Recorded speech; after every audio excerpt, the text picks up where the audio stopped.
Good evening, everybody. My name's Charlene, and I'm going to be taking you on this journey today and sharing this workshop that I prepared for you. I've got several screens, so I'm moving lots of things around. But first of all, I'm going to share my screen with you.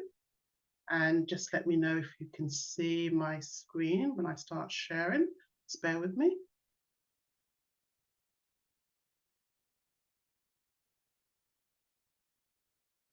You'll see my screen. Yes. Wonderful. So I'm just going to start the presentation. Okay, so can I ask, because I want today to be a very interactive kind of workshop, so I don't want people to sit back and just watch. We're going to be looking at the presentation, and then we're going to actually do some hands-on coding together.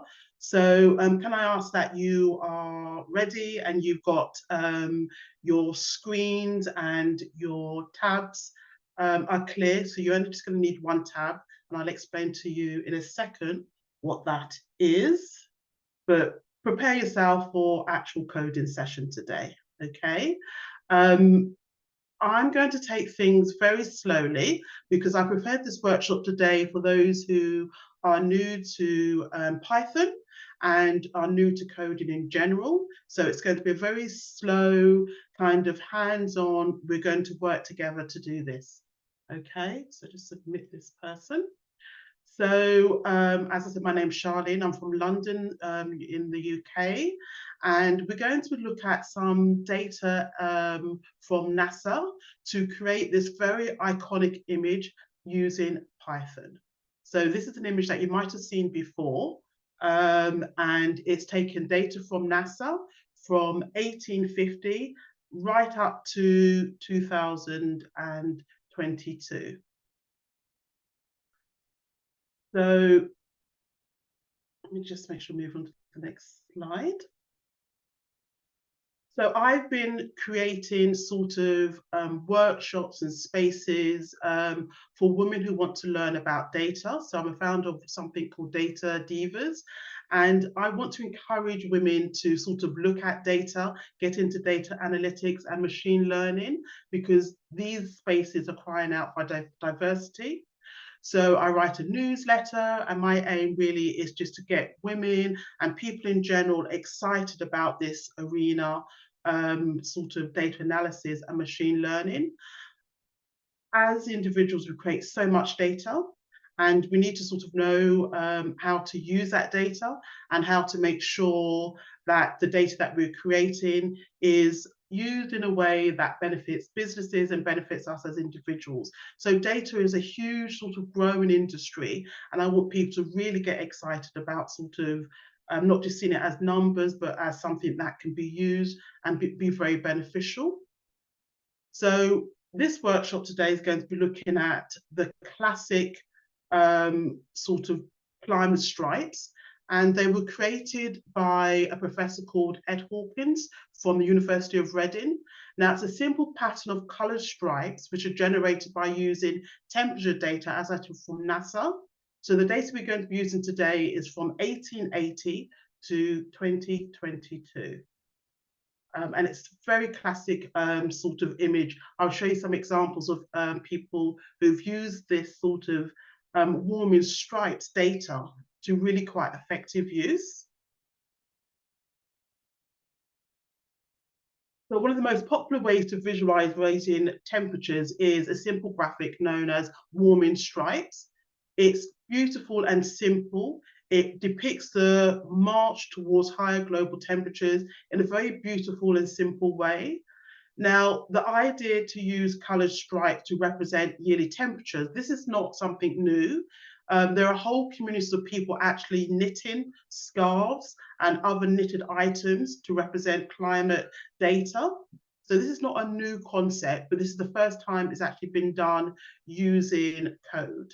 So I just want to look at some examples of how people have used the warming stripes, so the data, the climate data, in a very imaginative and original ways. So we're going to look at this, and then we're going to actually code this together.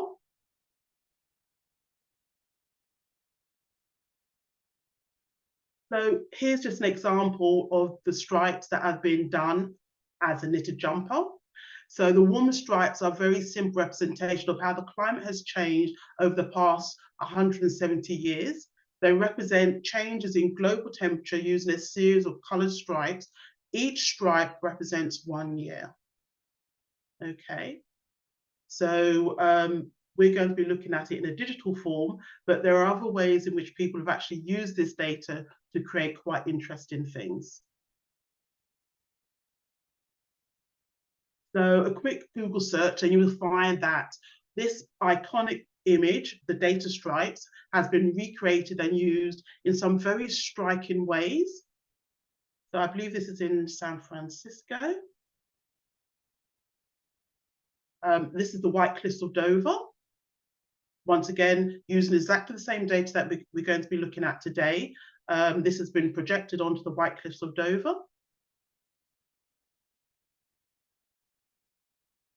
Some people are actually making articles to wear, not just jumpers. So you'll see tote bags, you'll see socks, you will see ties, you'll see a variety of people using this data in a very imaginative way. And that's what excited me about this, creating this workshop today. It's an iconic image that we see everywhere, but we can actually use code to create the same images. Now, we're going to have an attempt at creating this image in a fun and carefree way. And we're going to sort of not bother about sort of downloading things or installing things. We're going to use a browser called Trinket. So we're going to create 2 blank tabs. We're going to look at some Python fundamentals before we actually attempt to create this particular graphic. Okay, so what I'm going to do now, I'm going to run through some simple Python fundamentals that we will be covering when we come to create this. And we're going to do it step by step. We're going to go through the Python fundamentals, and then we're going to actually create this particular graphic using the data. Okay, so first of all, I'm going to go through it, and we're going to go through the slide, and then we're going to actually code some Python, and then actually do this particular graph. Okay, so I'm going to drop some links for you into the chat when we get to the actual coding part.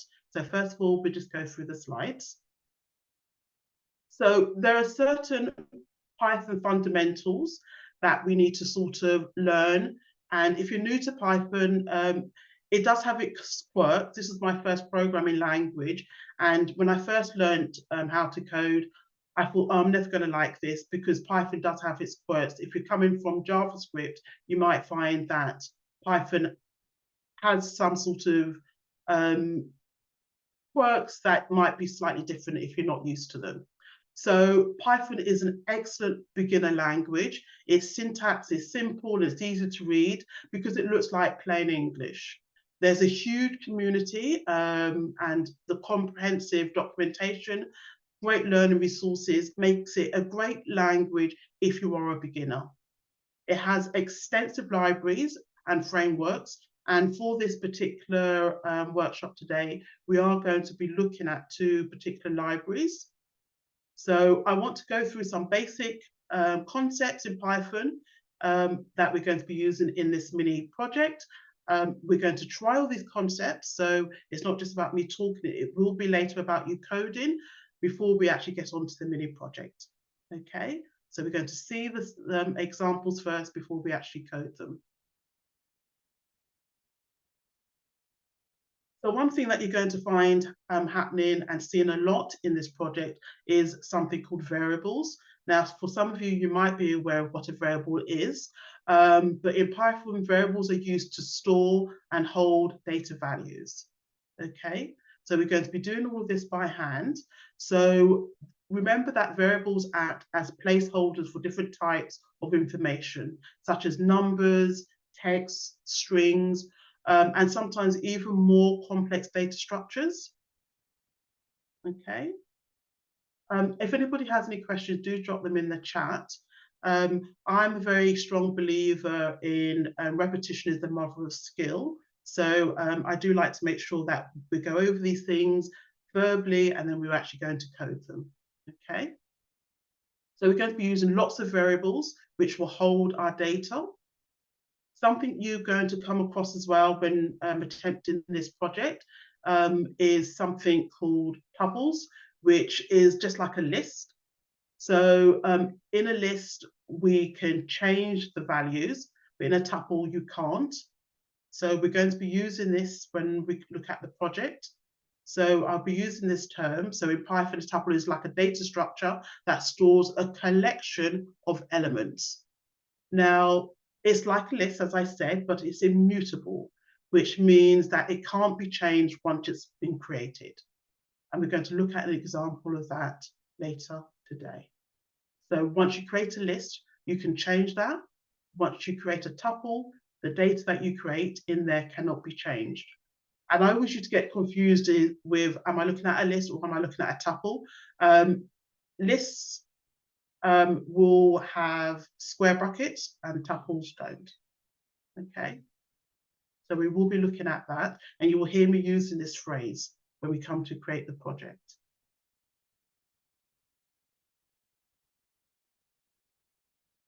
Something as well that we're going to be looking at is loops. So in Python, for loops are used to repeat a block of code a certain number of times. So one common way to use a loop is with the range function, and we're going to use the range function in the project as well. So a for loop, like a loop, as it sounds, it creates a loop, so you can create and repeat a block of code a certain number of times. Okay, so for example, here we've got for I in range 3, that will create the loop a certain amount of times. So the loop will run 3 times. Okay, and we're going to print and do all of this ourselves as we get to that point. So let's just look at another thing, very basic, fundamental concept we're going to be covering on this project, and that is functions. Now in Python, functions are blocks of reusable code which are designed to perform a specific task. So they're blocks of reusable codes that perform a specific task. So they allow you to break down your program into smaller, more manageable parts. So this makes your code easier to organize and easier to understand. Okay. Now, functions take input parameters, which are variables passed into the actual function. So a lot of concepts I'm throwing at you at the moment, but when we come to actually do this step by step, hopefully it will make a bit more sense. Okay, in Python, we define a function using the def keyword. And in other program language, you will find that's slightly different. Okay. Do make sure when you're writing your functions that you don't forget the colon as well. That's something that is easy to forget. And inside of the actual body of the function, that's the code that we will actually run. Okay, so think of functions as building blocks of reusable code. So you create a function and then you call that function using the function's name. So you create the function, and when you want to use that function, you need to use the actual function's name. Okay. Does anybody have any questions at the moment? I will be going over these things time and time again. Okay. Another concept that we're going to be looking at today to help us complete this project is conditionals. So a conditional statement is an if-else statement, and this allows you to control the flow of your program based on certain conditions. Okay, so we're going to be using if-else conditions in this project, and it allows you to control the flow of your program based on certain conditions. So the if statement checks if a condition is true, then a certain block of code will run. If the condition is false, then the else statement is executed and that block of code run. Okay, so if something is true, do this, else do that. Okay, and like I sort of said, I can see the chat, so any questions at all, do sort of drop those in the chat. Something else we're going to be looking at today to help us complete this project will be Python libraries. Now, for this mini project, we're going to use two Python libraries, pandas and matplotlib. Now, to use any library, it needs to be imported. And pandas is used for data manipulation and analysis. And matplotlib is used for creating the actual visualizations, like plots and charts. Okay, so in Python, the libraries are collections of pre-written code, which really allow us to extend what we can actually do with our project. So they provide various functions and tools that really extend the capabilities of the language. So these libraries contain modules, which are sets of related functions that can be imported and used in your own Python code. So libraries are pre-written code that we can actually use in any project that we're creating. So the two commonly used libraries in Python, and we're going to use them today, are pandas and matplotlib. And pandas is a powerful library for data manipulation and analysis. And matplotlib is a library that allows us to create interactive visualizations. Okay. So we are now actually going to, as I said, look at this and to actually code it step by step. So we're going to look at some of the Python fundamentals and code them step by step before we actually get to doing the actual project. So as I mentioned, I want to make sure that we don't have any barriers to doing this today. We don't have to download any software. We don't have to install anything. We're going to actually use Trinket, which is something you can actually use in the browser. Okay, so let me just stop sharing for a second.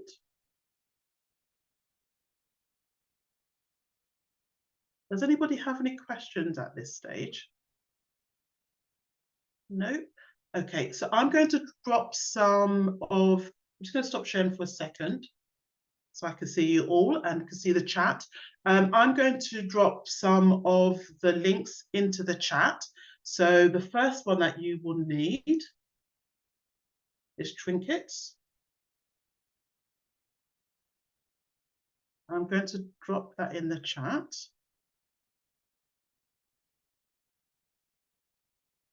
There we go. And can I ask that you open two tabs? So you're going to need two separate tabs. So we're going to do one to practice the Python fundamentals and another one to actually practice the code to produce this mini project.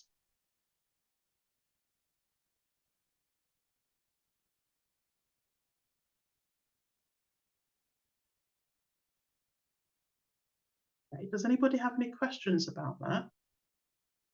Have you all been able to access Trinkets? Wonderful.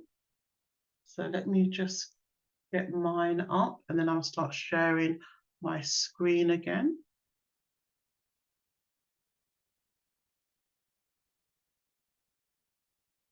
Okay. So sharing screen. Wonderful. See thumbs up.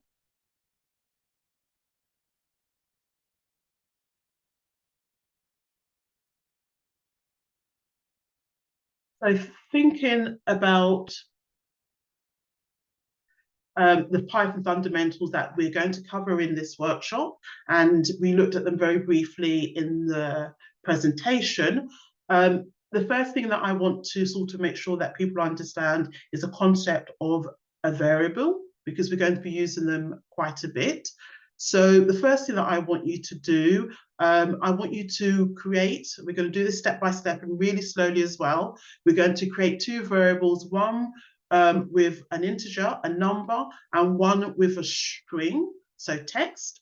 So the first thing I want you to do is to create x. We're just going to name our variable x and is equal to 5. So what is happening here? We're saying take what's on the right-hand side and store it into the left-hand side. So 5 is now stored in x. Okay, we take what's on the right-hand side and we store it in the variable on the left. So 5 is now stored in x. And if we do print x, so to see anything on screen using Trinket and using Python, we need to print it to the screen. So to print the 5 to the screen, we do print and x, and then just run it. And there we go, we got 5. Okay.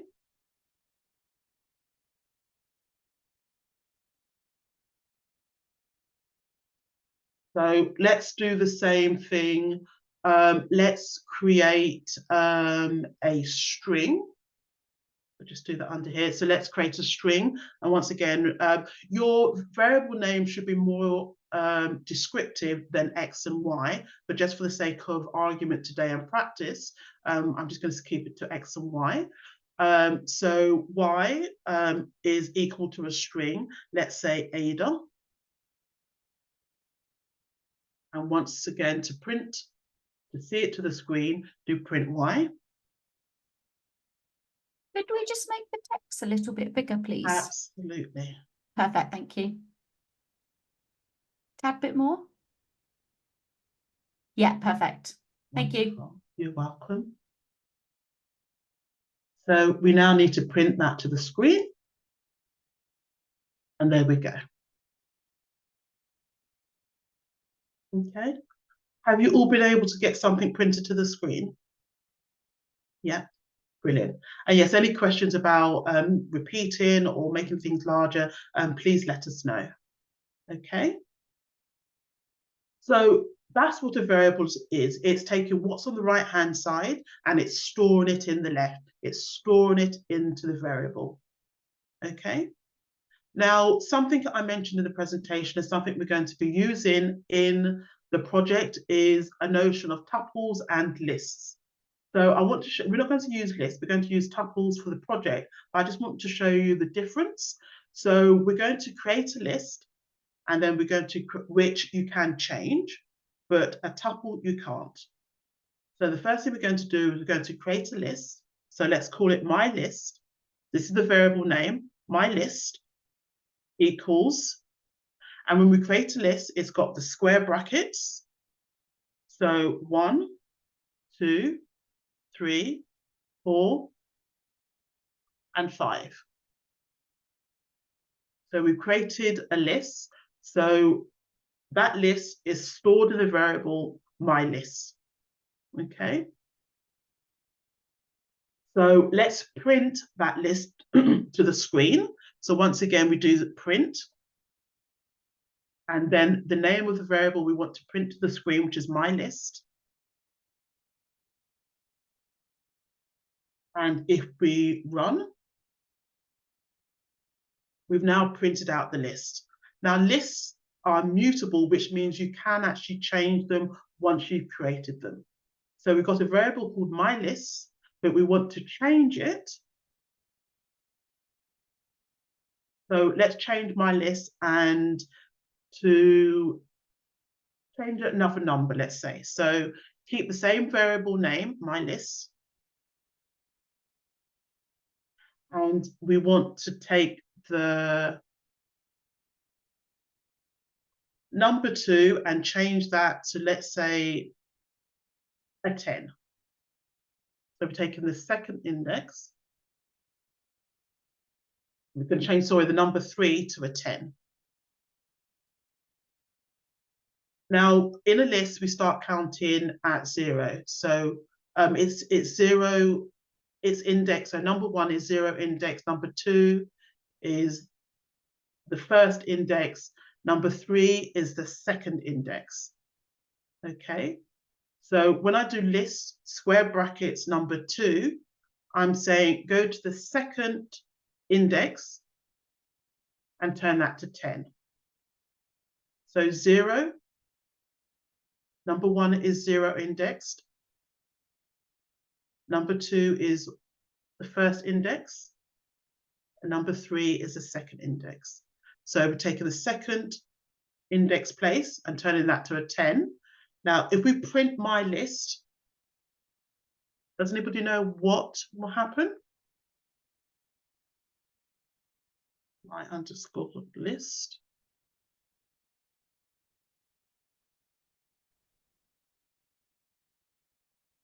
So just run that.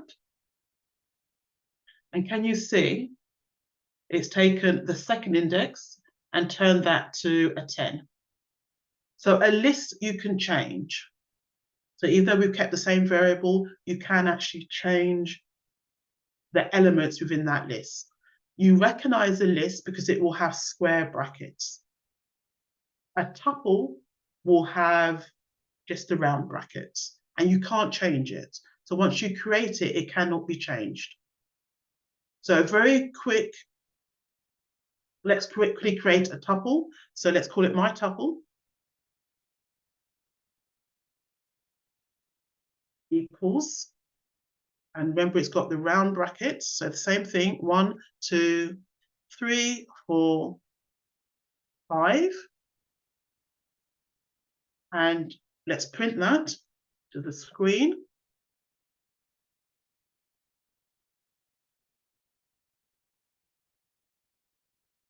If we run, okay, now I cannot change that tuple. Once I've created it, I cannot change it.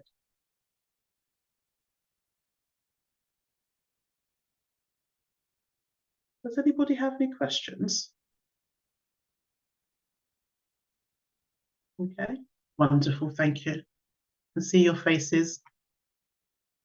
So another thing that we're going to be looking at and using today are for loops. And there are several ways to create a for loop, but we're going to be using the in-range function. So for loops are great. It allows us to repeat blocks of code a certain amount of times. Okay, just let this person in. So together, let's create this for loop. And let's do it very, very slowly. So we're going to use the in-range function. So for I in range 3, and make sure you end the for loop with a colon. Now, I is just a variable. It's like a placeholder, and the I can be anything. Typically, we use I, but it can actually be anything. It could be Z, it could be W, it could be anything, but typically we use I. So for I in range 3, print I. Let's let this person in. So let's print I. And if we run it, you can see we've got 0, 1, 2. Okay, it will run 3 times. Okay.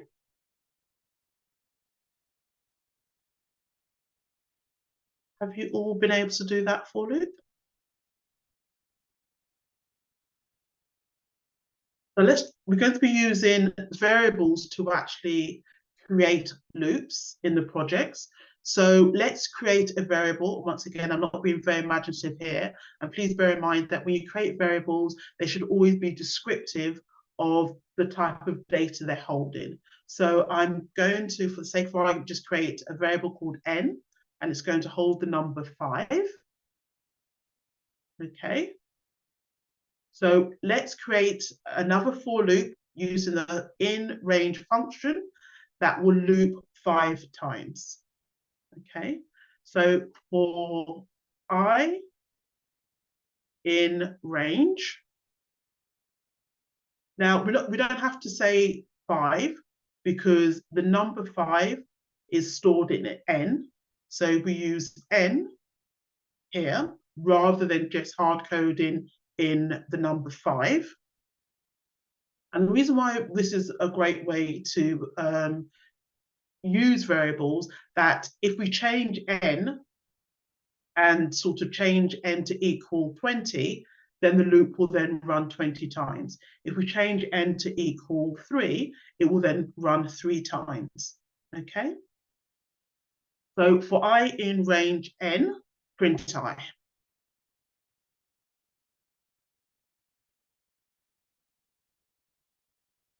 And if we run it, okay. So remember, it starts at 0 and it will run 5 times. Does anybody have any questions about that?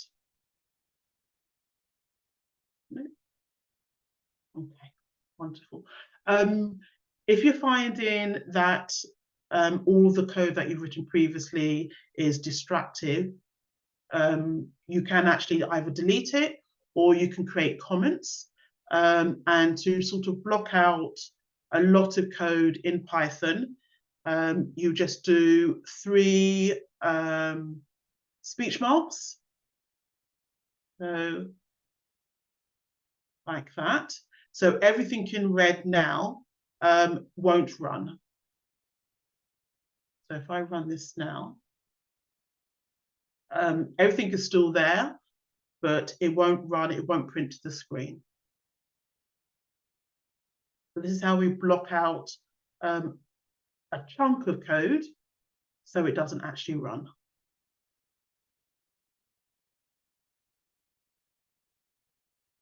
There are other ways to use comments to block out code, and I'll explain a little bit about that in a second. But if you wanted to keep your notes and you didn't want all that distracting code that you've done previously, just 3 quotation marks, and that will block out everything. Okay. Any questions at all? Wonderful. So I want us now to take a look at functions, and we're going to look at how do we write a function and how do we then call that function. So remember, functions are reusable blocks of code that once you write them, you can call them anywhere in your code. Okay. So I'm just going to delete this out. We don't need this now. So I want to show you, we've looked at how to block out a chunk of code. If you want to actually just block out a line, you can just use the hashtag. In Trinket, it turns green. And this is where you start to add comments to your code. Now, your comments should actually sort of let people know, you know, we come to read your code later. What does this code, this block of code, this chunk of code, what does it actually do? Okay, so we're going to write functions now. Now, the word functions won't actually run because I've used the hash tag, which means I've written a comment and it won't actually run. Okay. So I know when I come back to read this that it's a function, and also you should be more descriptive in your sort of names. So what is the function doing? So make sure that if you're writing a comment, you clearly say, what will this function do? So let's create a function that will add 2 numbers. So this function will add 2 numbers. Okay.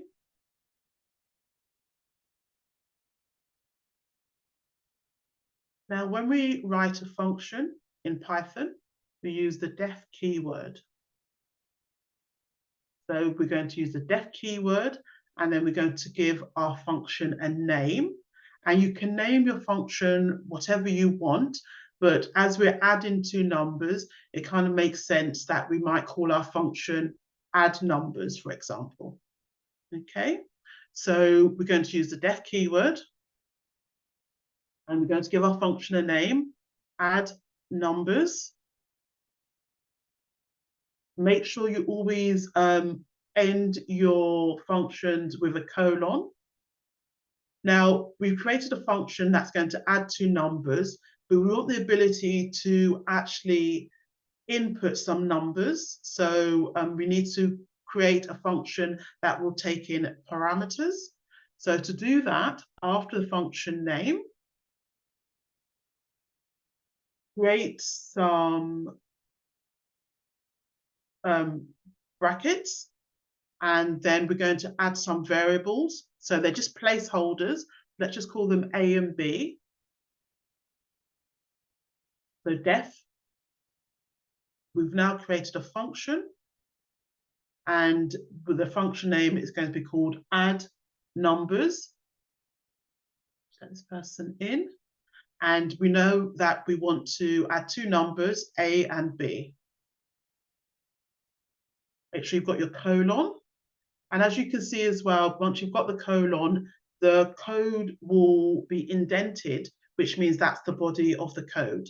So we're going to use a variable called sum, and that's going to add those two numbers, what we are going to input, A and B. So add A and add B, and then we're going to return sum. So I'll just explain what we're doing. So we've created a function called add numbers, and it's going to take two arguments, so A and B, and then it's going to add them together, and then it's going to return that to us. Now, when you create a function, to actually use that function, you have to call the function. Okay, so let's call the function, and let's maybe add a comment for this so that we know what's happening. So call the function. So call the function add numbers.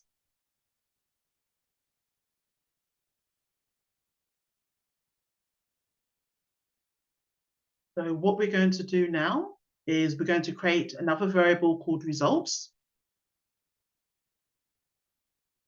And we're going to call our function that we've created called add numbers.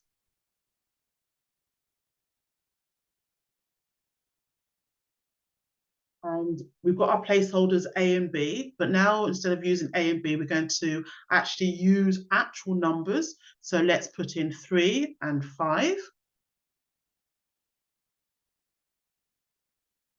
And then print results. So let's just write this out, and then I'll explain what's happening.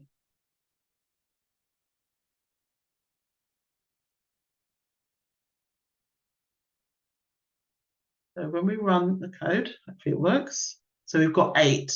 So can you see that it's important to remember when you create a function, you must make sure that you call that function as well. So we've created a function called add numbers. We've created two variables A and B. And then when we call the function, instead of using A and B, we're going to actually use actual numbers. Okay. Does anybody have any questions? Can you see as well how when we call the variable, we've actually stored that in the, sorry, when we actually call the function, we've actually stored that in the variable result. Okay. So remember, when we create a variable, we take what's on the right-hand side and we store it in the left-hand side. So we've called our variable using 3 and 5 as the arguments, and that output, which is 8, is stored in the variable result, and then we print result to the screen. Okay. So just take a few seconds and just play around with changing the numbers. So we've used 3 and 5. So instead of 3 and 5, use 2 different numbers. And also as well, change it from result as the variable to something else, and then print that to the screen. Okay, so it's important that you understand that the function is being called and it's being stored in a variable.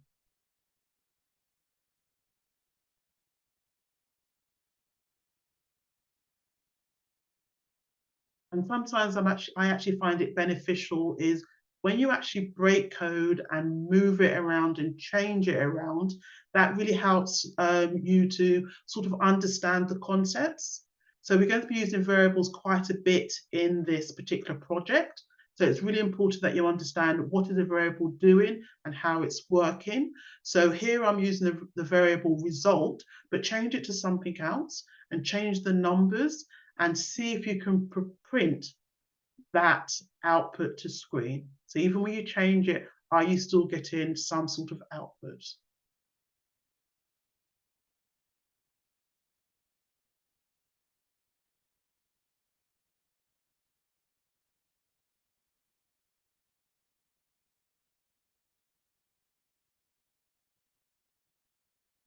Okay.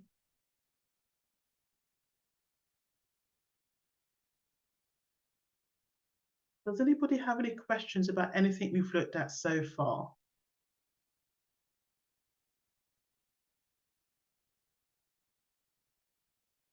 So variables store data. They take what's on the right-hand side and store it in the left. If you want to see anything on the screen, in trinkets and in Python, you have to print to screen. Lists can be changed, but tuples cannot. So we talk about immutable. For loops, loop over code as many times as you want. And we're going to be using the in-range function. Okay. So do say if anybody's not clear, if I've gone too fast, I'll happily go over anything again. And literally just unmute yourself, just shout anything out. That's okay. No? Brilliant. And if you, yes, a question, Charlene, actually. Yeah. So speaking about tuples and lists, when would you recommend using a tuple versus using a list? Is there some time that it would be better to use something that's unchangeable, or when would you use either one? Yeah, that's a really good question. It does depend on what you want your code to do. So you might want to use a list that needs to be changed in some way later on. So if you've got code that sort of later on in your code, later down in the code, that needs to be changed for whatever reason, then a list would be a best option. So it does really depend on what you're creating, what you're actually coding. If you always bear in mind that if I want to create something that, say for example, you're creating a game and you want to allow people to collect items on their journey and add it to a list, you want to be able to change that list. But if you don't want them to be able to sort of add anything to their bag in the game, for example, then you might use a tuple. So it does depend on what you want to create long term. It's really, and that's something you need to be thinking about sort of in advance.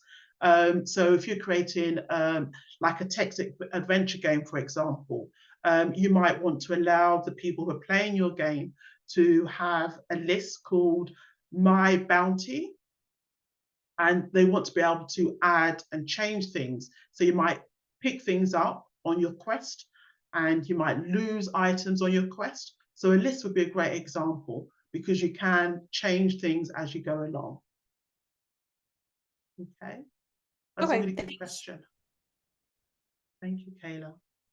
Does anybody else have any questions? No?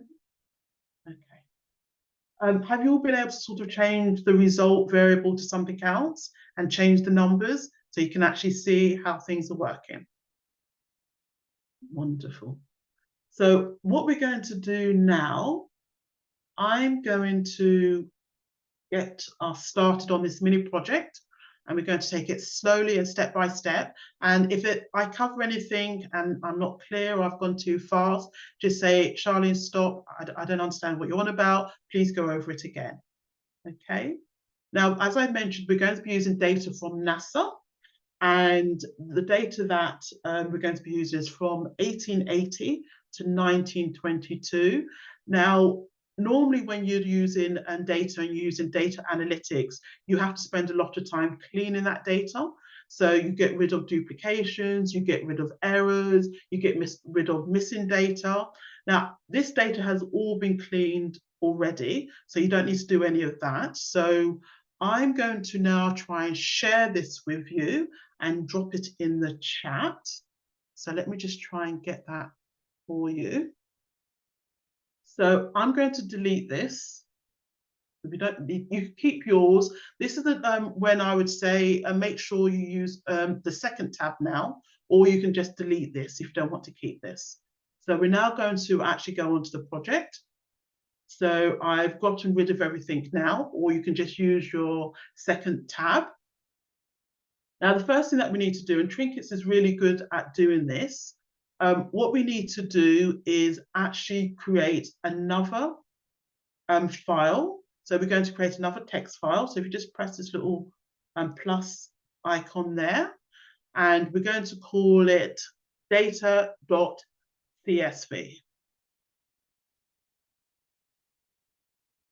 Okay. So now in our folder, we've got a main.py and we've got a data.csv. Now, we're going to try and copy and paste the CSV file, which I'm going to share with you in a second, into our data.csv. Okay. Now, I've created a Google Doc with the data. Just find that for you.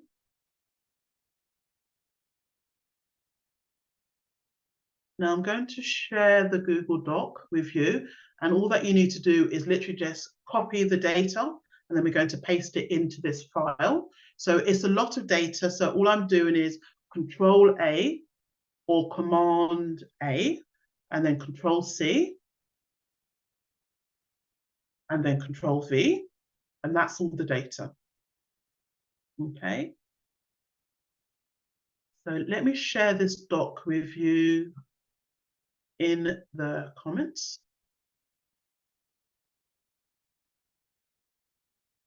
Bear with me 1 second. I'll try and get this document.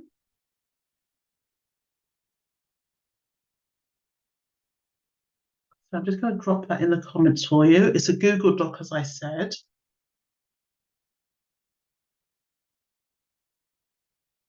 And just let me know how you're getting along with that. I'll just wait and give everybody enough time.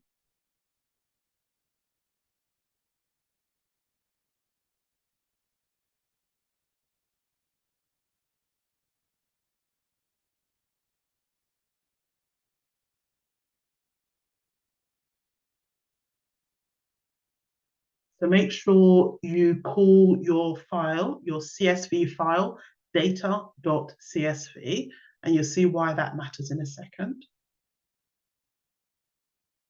And if you can't access the file, please unmute yourself and just shout out. So this is a CSV file from NASA, and the global temperatures start from 1880 and go all the way to 2022.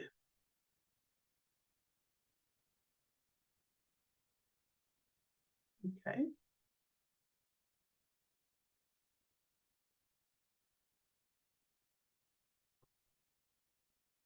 Have you all got an additional file called data.csv? And have you all been able to access the CSV file that I shared? And please unmute yourself if there are any questions. So let's make sure, and trying to keep to good practices, that we sort of use comments as often as we can when we are sort of creating code. So I've sort of broken this down into blocks of code. So there are 4 blocks, and we're going to take them really slowly, step by step. So the first thing that you need to do in the first block of code, we need to import the libraries that we're going to be using today. So we're going to be using 2 Python libraries, pandas and matplotlib.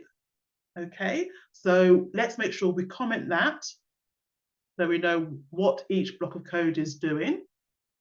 And be probably more descriptive than I am here, because it does help that when anybody reads your code, they know what's happening. And also when you come back to read your code, you will also know what's happening. So use a comment, just a single line comment. The code block number 1 is to import libraries.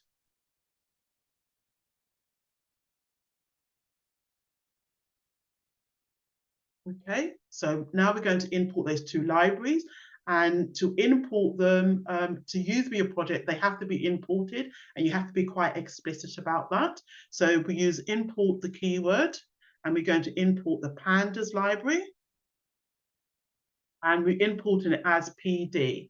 Now, when we say we import a library as something, we're using it as an alias. So that means that we can start to refer to this library as PD. We don't have to refer to this library as pandas. So it's a shorthand method.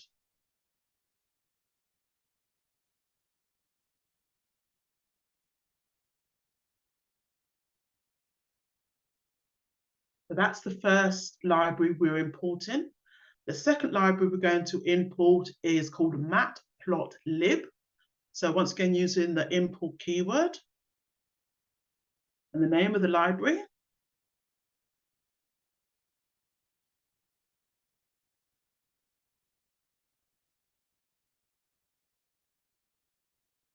And once again, we're going to use an alias. So we're going to import it as plot, PLT. So we've now hopefully imported both our libraries. Now, no matter how many times you do this, and I do all the time, spelling errors, typos, these are the kind of errors that you will repeat no matter how often you do this. So do have a read and make sure that you've sort of written the libraries correctly, otherwise the code won't run. So import pandas as PD, and make sure you spell a matplotlib library correctly as well. Okay. So for our second block of code, we're going to make sure that we can now import our data.csv file. So we're going to be using pandas to load the data from our CSV file, and the CSV stands for comma separated values. So to use that, the data that we've created in our data CSV file, we need to use the pandas library, and the data is going to load into a structure called a data frame. And I'll explain to you a little bit about data frames in a second, but let's first of all make sure we can use our data.csv file, and we're going to store it in a variable called data. So create a variable called data, and we're going to be using pandas, as I mentioned. So instead of having to write pandas, because we used the alias earlier, PD, we can just say pd dot read underscore CSV. And which file do we want to read? We want to read the data.csv file. So we're going to make sure it's a string.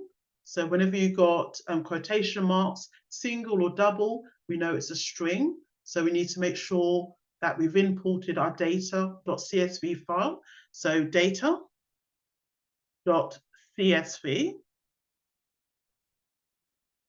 And we've created, by doing this, we've created a data frame, and a data frame, the only way to describe it, it looks very similar to an Excel spreadsheet, for example.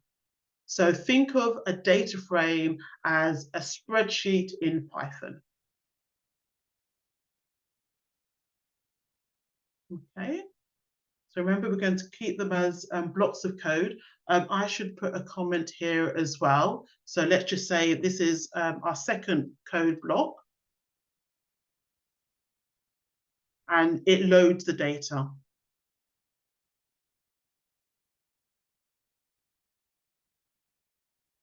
Okay. Any questions at all?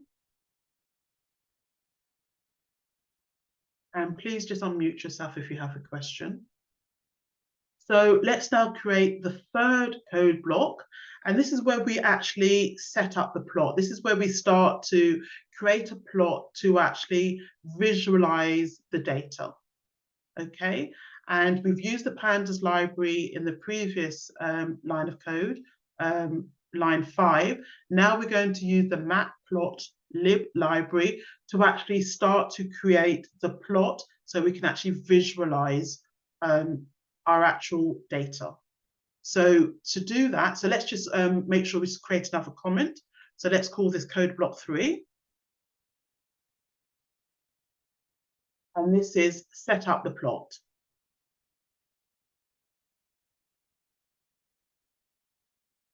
Okay. So once again, because we've imported matplotlib as an alias, so as PLT, we don't have to write the full library name again. We don't have to write matplotlib.pyplot. Because we've imported it as an alias, as PLT, we can just use now PLT, which stands for plot. Okay, so PLT.figure. I'll explain all of this, what this we're doing now. So as I said, we're creating the actual plot that's going to hold our visualization. We want it to be a particular size. So let's do it by 8 by 5. So fig size. And it's going to be 8 by 5.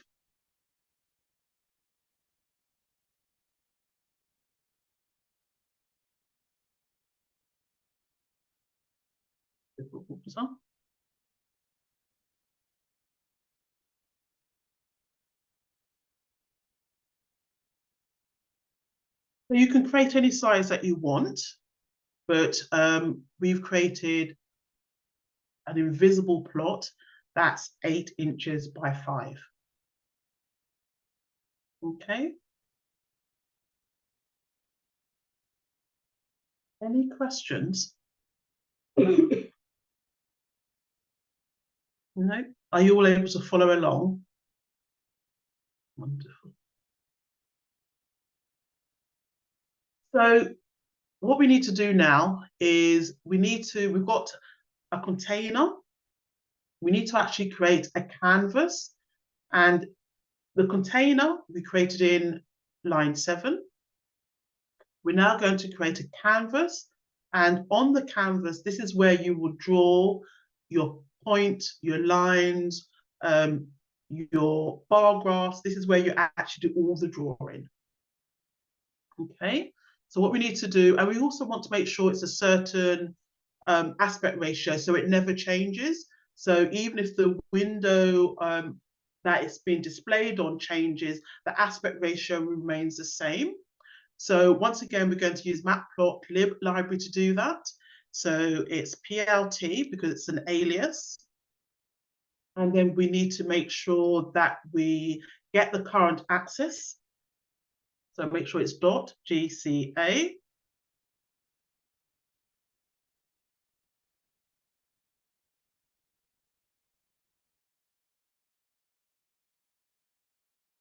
So I was having a coughing fit, bear with me. So it's plot.gca.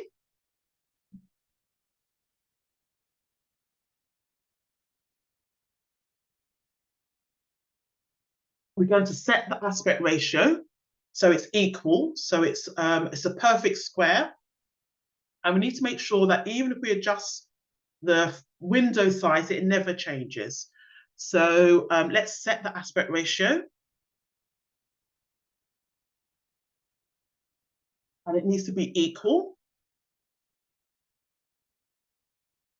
And as I said, we need to make sure no matter what the window size is, it always adjusts and changes according to the size of the window.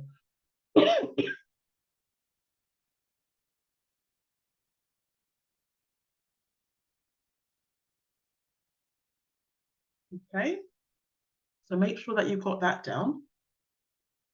I'll give you a few seconds.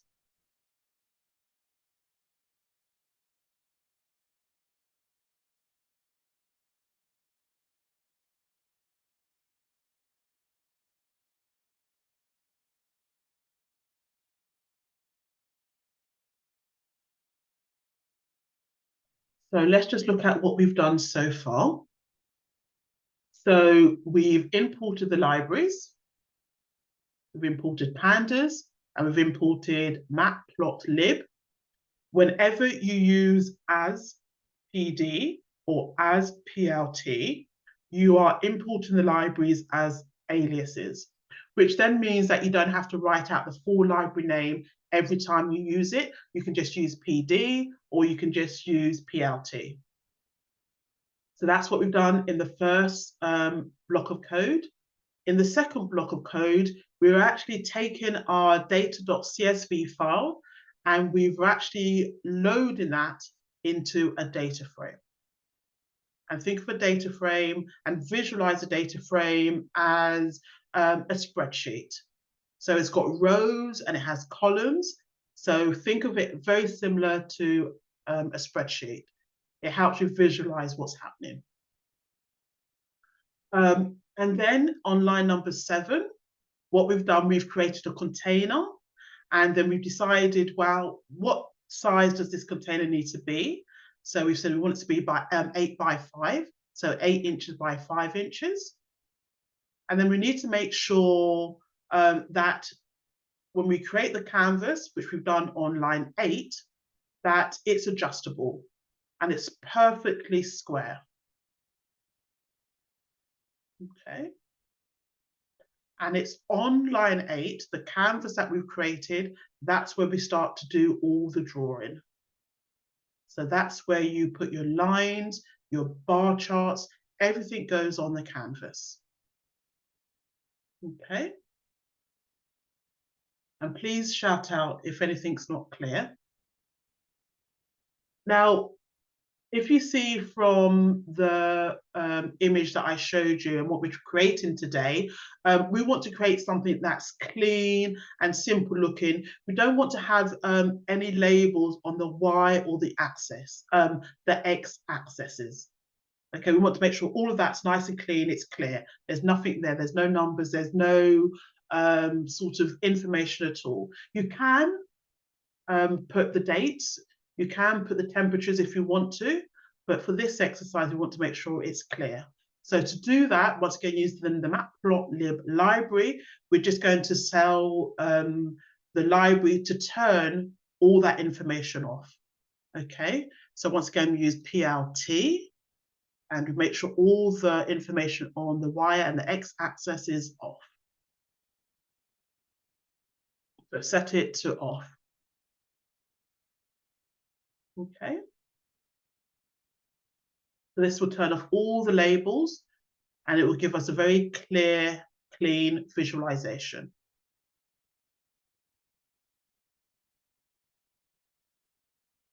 Okay. Does anybody have any questions? Wonderful. So let's create. Hey, sorry, there is a question that came in. Yeah. It said, could we have imported matplotlib entirely, or is that its full name? Oh, that's a good question. You can import it completely and entirely. So who asked that question? It was written in the chat, Christina. Christina. Yes, Christina, you can import it and use the full name of the library, but that then means that you, every time you want to refer to the library, you have to write out that full name of the library. So that just means it's great for if you want to sort of really understand what's happening. So if you sort of feel, I don't want the shorthand, but it doesn't mean that you have to write out that full name every single time you refer to that library, Christina, and that can be time consuming, but it will still run. So if you look how we've imported the library here, we've imported it, that's the full name of the library, matplotlib.pyplot, that's the full name, but I want to use the shorthand version, so I'm using the alias, so I'm going to use as plot. And if you look here, so as PLT, which stands for plot, so PLT.figure, if I hadn't used the alias, if I've been, and it's still imported, it's still exactly the same thing, but if I hadn't have used the alias as PLT, I would have to write out the full name of the library each time, but it would still work, yes. And I guess that's quite long and time consuming. It So is. perfect. Cool. Thank you very much. Okay. So let's move on to. Oh, sorry. She said, Yeah. I meant is .plyplot a submodule in matplotlib? I come no. from Ruby, so this syntax is new to me. Oh, right. No, that's the full library name. Cool. Thank So you. let's go on to the block number 4. And in this block, this is where we're going to actually create the bar chart. So if you remember what we've looked at and what we're trying to create, we're creating sort of lines of color, and it's literally just a bar graph, okay? And each line of color represents each year. And this is how we're going to create it now in the 4th block. So let's give, let's make sure we comment the block 4. So block 4, and let's say this is creating the bar chart.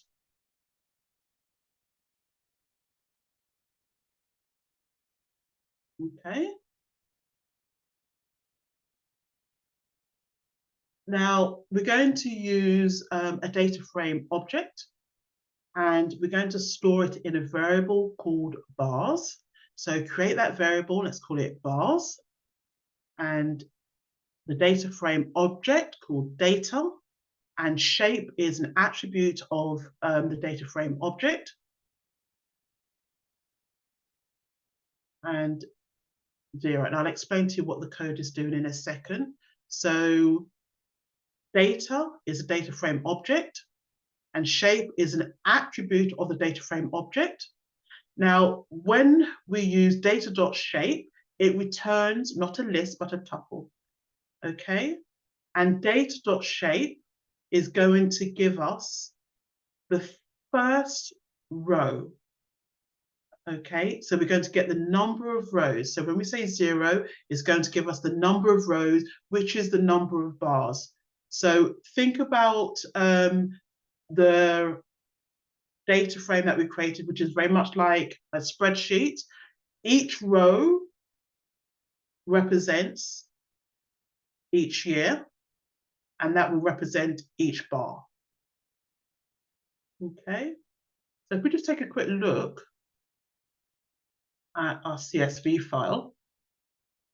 So 1880 is a row, 1881 is a row, and each row will represent a bar, a color on our graph, on our visualization. Okay.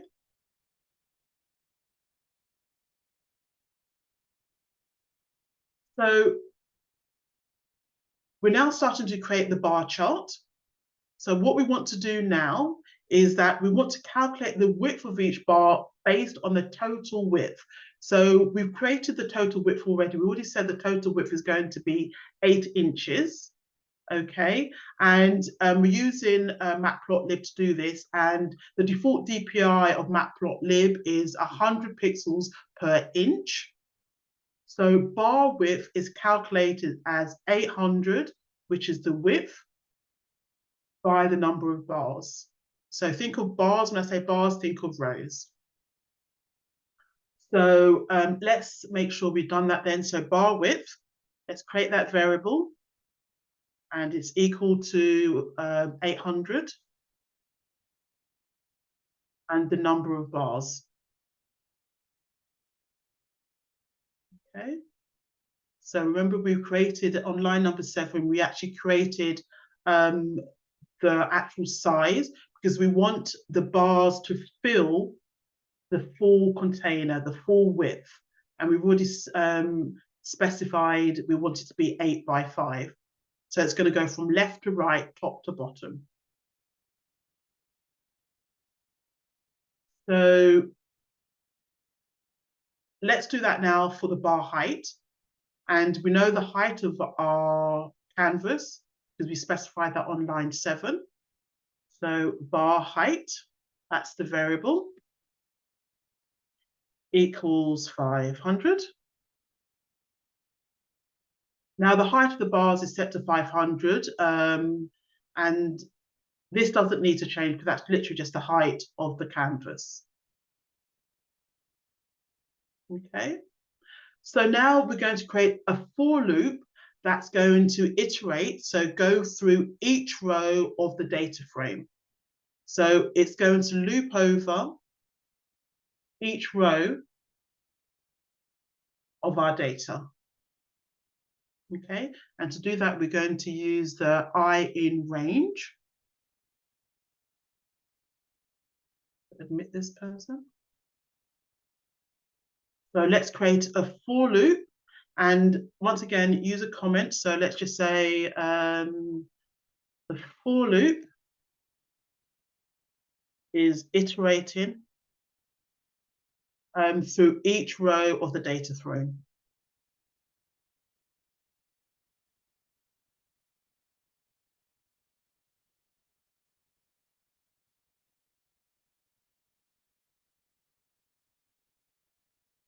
Okay, so make sure you've got a comment for your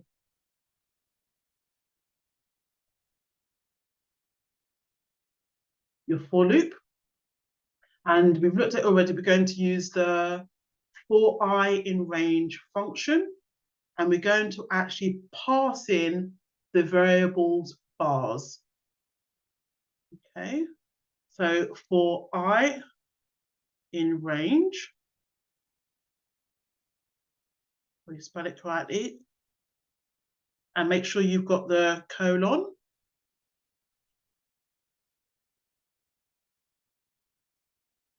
Okay, so it's going to iterate through each row of our data.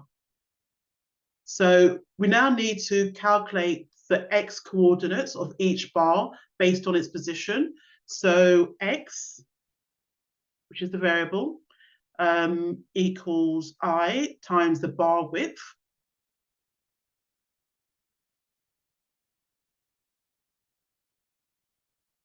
Okay. And y is going to be 0 because it's just going from the top to the bottom. We'll go through this, do this now, and I'll explain the code. I think I've got my indentation off, so this is going to probably throw an error.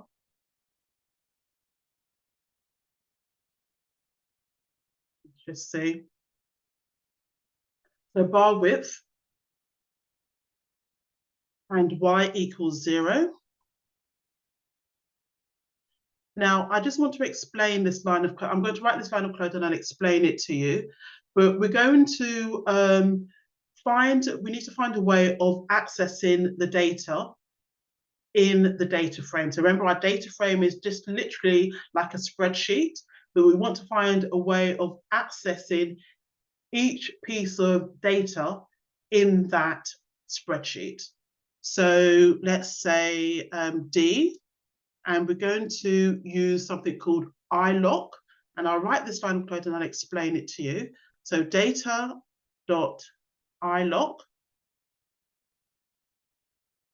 and I and index 1. So iloc is integer location based indexing. So in simple terms, we're going to grab data from our table and think of it, remember, think of the data being stored in a really large table, and it's going to take the number I, which will change because we're going through a loop, and it's going to take the second column. So if we look at our data here, the second column is our global data. Okay, so as it loops through, it's going to go through each row, and that's the I, and that will change. Okay, but it's always going to be looking in the second column. Okay, so let's just go back to our code. So we're taking I, which is the row, and that will change, and we're always going to be looking in the second column to get our global data. Okay, so when we say 1, we're looking at the second column. Remember, we looked at indexing. So on each iteration, the row will change, but it will always be the second column. So here we're creating the for loop, and it's going to go over and over each row, but always in the second column. And remember, our second column is our global data. So what we need to do now is we want to check that if our data is 0, then that means it's a positive value. So if it's greater than 0, it's a positive value. We want to make sure we turn that red. If it's not, it's going to be a negative value, and we want to turn that blue. So to do that, we're going to try and write an if statement, and that's going to be part of the for loop. So it's going to be looping around and checking, is the data greater than 0? If it is, turn it red. If it's not, turn it blue. Now, we're going to be using something which is part of the matplotlib library, and it's something that is called color maps. So all those beautiful reds and blues that we saw, that is something that the library provides for us. So the color maps consist of a sequence of colors that smoothly transition from one color to another. So you see a transitions of red, you will see a transitions of blues, and all of that is provided by the library. So there's nothing that we actually have to do. The library provides all of that for us. So let's now try and write an if statement, and that's going to be part of the for loop. So to write an if statement, we say if. So we want to say if D, if the actual data is greater than 0. Don't get your semicolon. If it's greater than 0, we want to change that to red. So we're going to use, as I said, the color maps to do that and store that in a variable called col. So col equals, and we're using the matplotlib library, and we're using color maps, and we want to make sure if it is greater than 0, we're going to use the reds.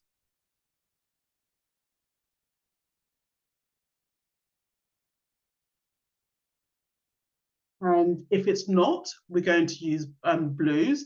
Now make sure that when you're using your if else, that the indentation is correct. Python is very fussy when it comes to indentation like this. So make sure that your else is lined up with your if.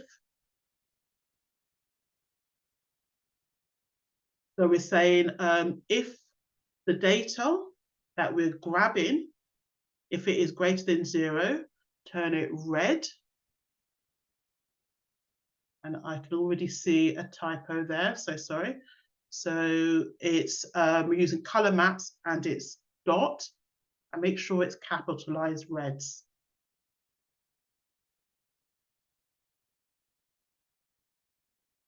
Okay. And if it's not, we're going to turn it blue. So we're going to use the blues from the color maps. So once again, it's plt dot color maps dot blues, and If it's a negative value, we're going to turn it blue. Okay.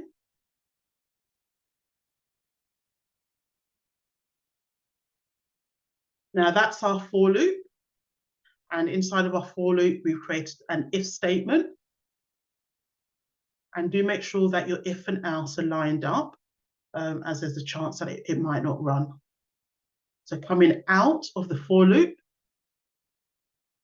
we want to now use a function, and this again is part of the Matplotlib library, and it's a handy tool that allows us to visualize bars of different heights. So once again, all of this is provided by us by the library. All of this is sort of pre-written code provided by the library. So using Matplotlibs as alias, I'll write this code out and I'll explain it to you, but do make sure that you follow along. We're going to set the height of our bars. So we've already done that, and we've got the variables called bar height. So bar height. And the width is bar width. We've already created that variable bar width.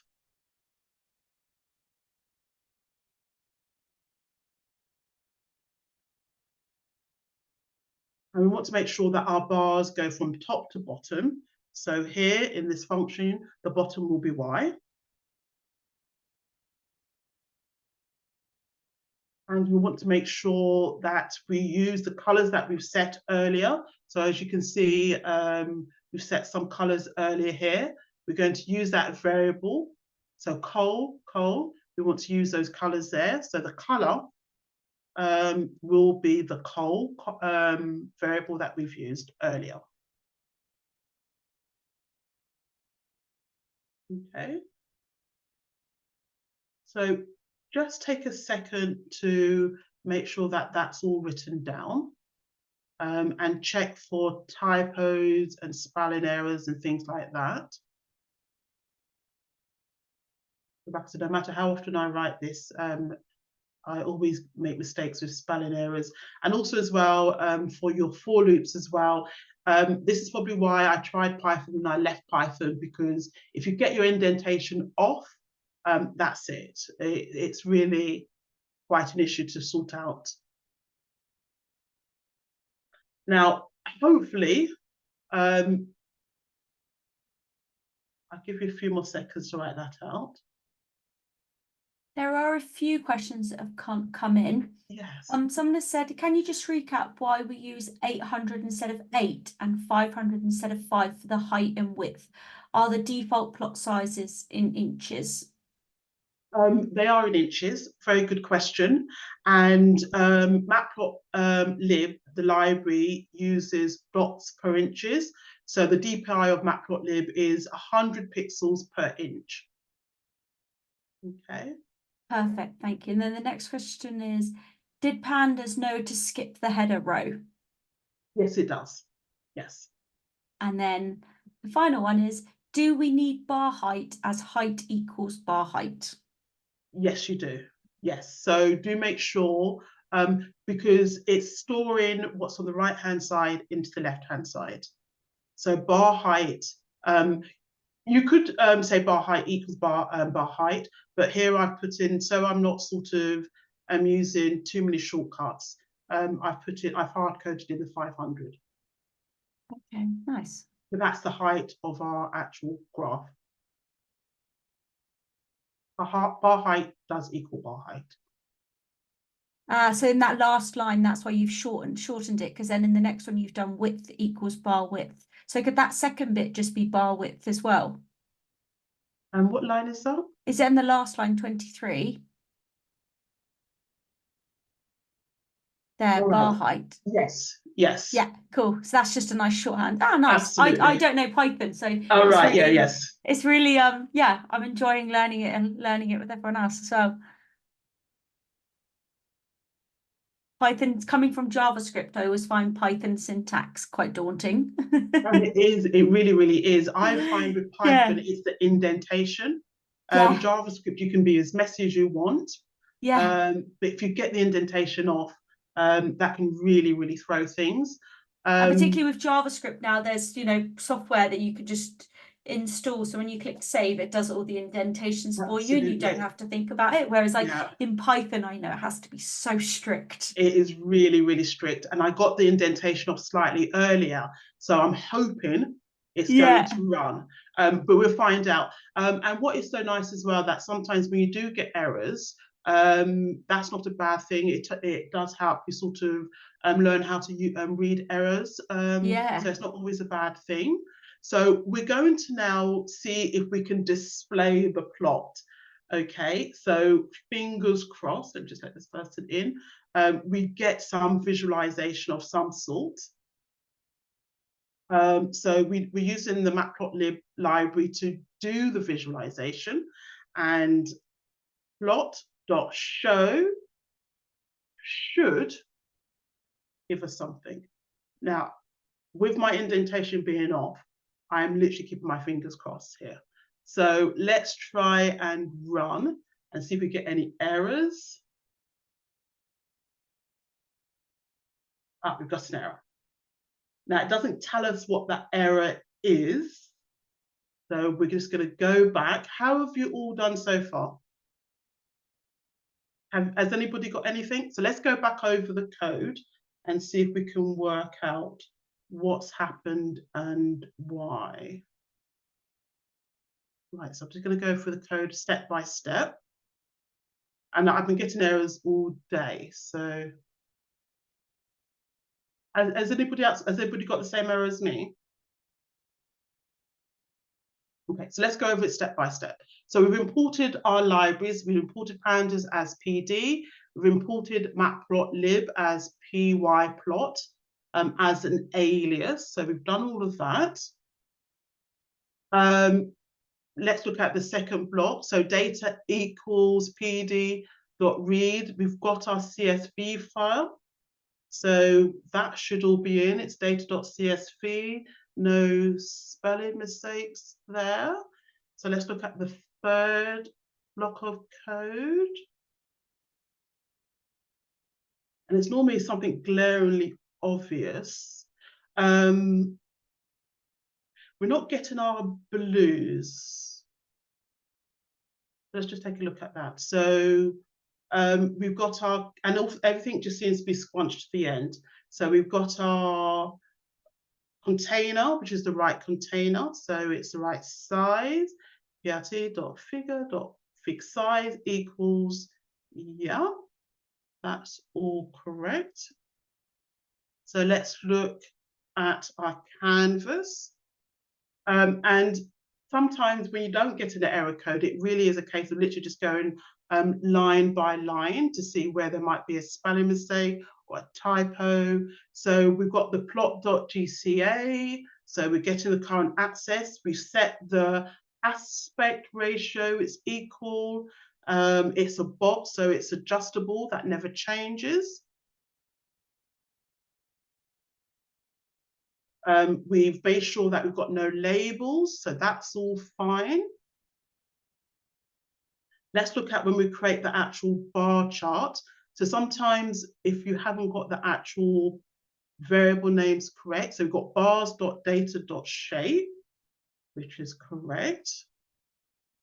And bar width 800 divided by bars, which is fine. And bar height, yep. Now something tells me it's probably when I did the for loop.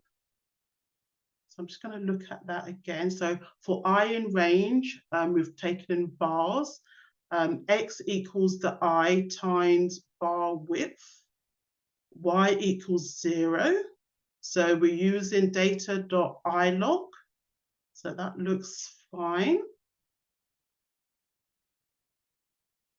And let's just look at, this is when we have problems with indentation here. So if D is 0, I think I've seen it. Let's just see if that makes a difference with the indentation. So if D is greater than 0, it needs to be red. So we're using the color maps. So we've got the red, making sure that's not spelled wrong. And our S, it looks fine. And let's just try again. If you copied me step by step, make sure that you've indented the coals here. And someone has mentioned, does the last line, the plt.bar need to be inside the form? Yeah. Let's just see. I think that's right. Yes. That's probably why. Yeah, I think that needed to be inside the for loop. Oops. See, indentation doesn't match outer, but here we go. So let's, at least we've got an error now. So let's just look at this. So it's saying our plt.bar. So let's go through it step by step.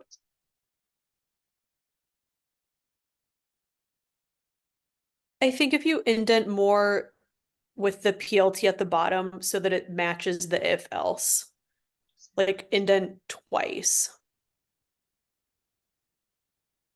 It's, for me, it's worked so far if it's that indent shows it's that. The indentation, yeah. There we go. Can you all see where that your indentation for the bar needs to be indented? Whoa. You all have something. I do believe in VS Code, as Kimberly said, you can actually get add-ons that will make sure your indentation is all correct. And when I first used Python, it's a great language, it's easy to read, but the indentation, oh my gosh. Okay. Do you all have something on your screens?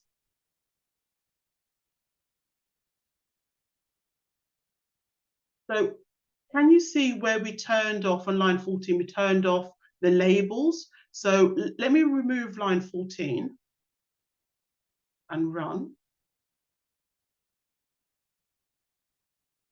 So you can if you want to, but it's not as clean looking if you add all of that information. Now, I would say to anybody, Python is great, and it's something that is well worth pursuing because it's a great language for data analytics, but the indentation can really put you off. But it is something that I do say do pursue. I was going to say something else. Trinket, you can actually create an account so you can actually save things and come back to them later. It's great for practicing. It's great for trying out different things, but you can use other places to actually write Python, which are more long-term. But the indentation will put you off, but I would say it's well worth pursuing Python. I was going to drop some links in the channel. This data comes from, let me just get it up again. Does anybody have any questions about what we've done so far? Have you all gotten something on the screen, some color? Brilliant. Let me just show you my slides again so we can actually see. I want to drop some links for you.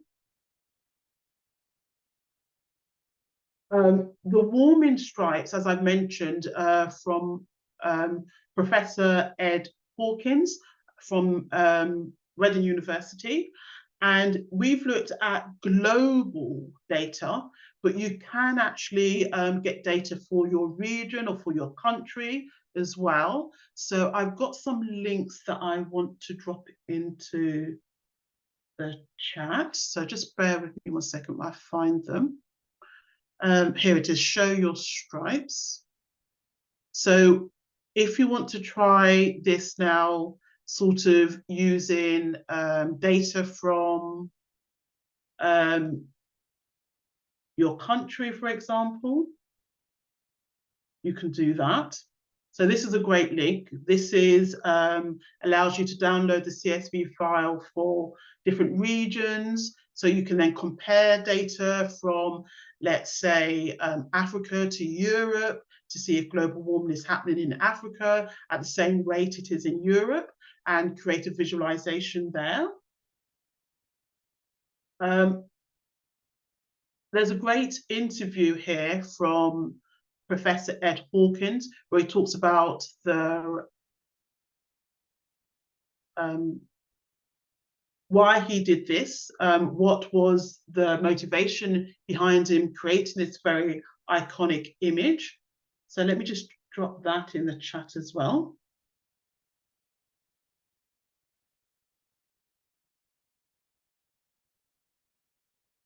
So I would say play around as well with this. And also as well, it'd be nice to actually play around. You've got the color maps now, so play around with maybe not using reds, maybe using something else. So a different color. You can use brand colors as well. I've seen people using colors for their brands. So all sorts of things now can be done. Take off the labeling. I think it looks better if you haven't got the labels.